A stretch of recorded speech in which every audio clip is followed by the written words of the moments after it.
Is your oven broiler element giving you issues in your Frigidaire range? Well, I'm Dustin, the Parts Doctor, and in today's video I'm going to show you how to test and replace it. It's super simple. I'll show you step by step, so let's jump right in.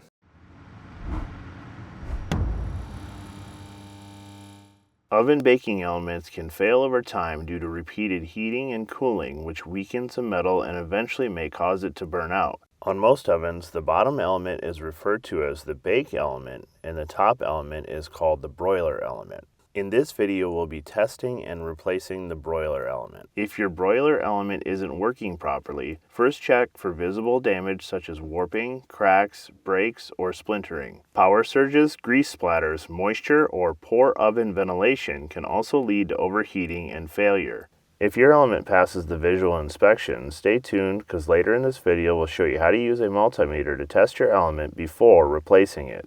If you need to purchase a replacement oven broiler element for your Frigidaire range, you can check out our website, partsdoctor.com, where we offer fast shipping and only sell manufacturer-approved genuine replacement parts for all major appliance brands. Tools needed for this repair: a T15 and T20 Torx bit or screwdriver, 1/4-inch nut driver, a multimeter if you'd like to test your oven element. This video features replacing electrical components, so please disconnect your appliance from the power source before beginning. There will be sharp edges, so consider using gloves or other personal protective equipment. After disconnecting your range from the power by either turning it off at the breaker or unplugging the appliance, pull the range out to be able to fully remove the back panel. On this model, there are 3 different fasteners holding the back panel onto the appliance. There are 2 different style screws that use a T15 and T20 size bit and 6 screws that have a 1/4-inch hex head. The 3 along the top are shorter black screws, and starting down the sides there are 4 longer black screws attaching the top of the back panel to the appliance. Along the sides of the bottom half of the panel are 6 1/4-inch silver fasteners. You may want to snap a photo with your device for reference of where each style of fastener is mounted before removing them. Remove all the fasteners, but leave the top middle screw for last. Once that fastener is removed, carefully move the back panel away from the appliance. Set the back panel aside. Please use caution because the edges of the back panel can be extremely sharp. Near the top of the appliance, there are 2 wires connecting to the back of the oven broiler element. You may want to snap a photo of the connections for reference later. Inspect the connections for any corrosion or signs that the terminal or wires may have become damaged from overheating. If the connection has become loose, the wires, connections, or terminals on the element can become corroded and can affect the element's ability to heat up due to a poor connection.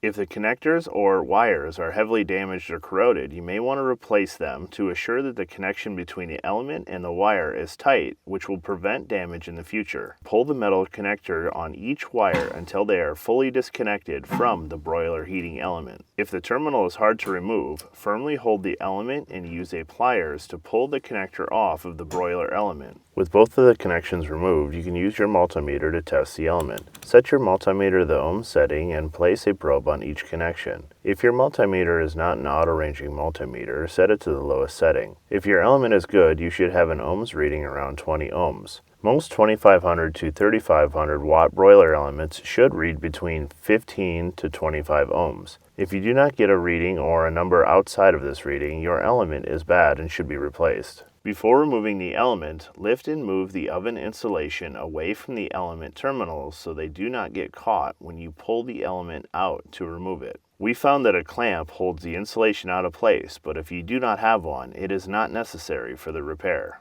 There is a small black T20 screw holding in the temperature sensor. Remove it and pull the sensor out of the broiler mounting plate and move it aside. To access the element, open the oven door and either remove or move the oven rack so you can access the fasteners holding the element to the rear of the oven cabinet. The oven element is secured to the rear of the oven cabinet by a single T20 screw and 2 T20 screws on the top of the cabinet. Remove the rear mounting plate screw and set it aside. While supporting the broiler element, remove both screws on each side of the element.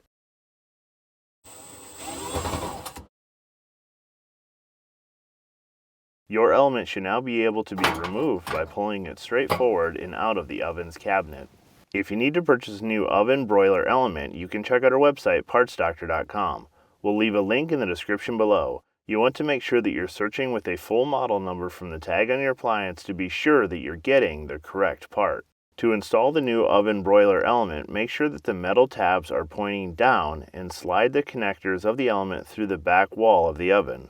Make sure the two tabs on the bottom of the broiler mounting plate are through the back wall of the oven. Start one of the T20 fasteners that hold the element to the top of the oven cabinet. Start the second screw on the other side of the element. Fully tighten both screws.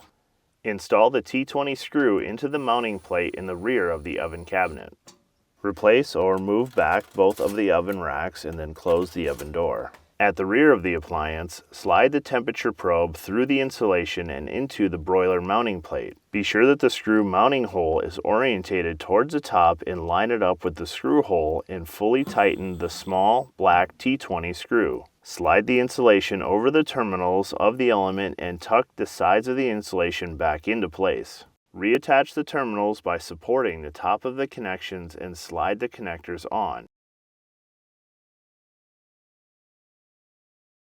Check to be sure that the connections are tight and snug on the element.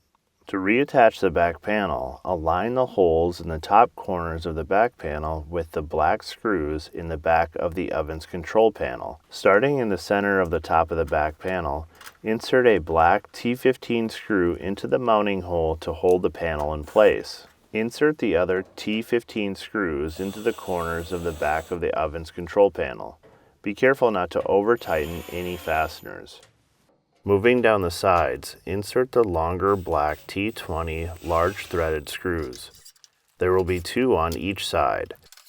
Finish by screwing in the 1/4 inch silver screws down the sides. There are 3 on each side, or 6 total. Reference your photo from earlier if you need to. Slide the appliance back and reconnect the power. Finally, test your appliance by turning on the oven and seeing if the element starts to heat up. Your oven is now ready for use. And that'll do it for today's video. As always, I'm Dustin with Parts Doctor, and until next time, thanks for watching, and we'll see you later.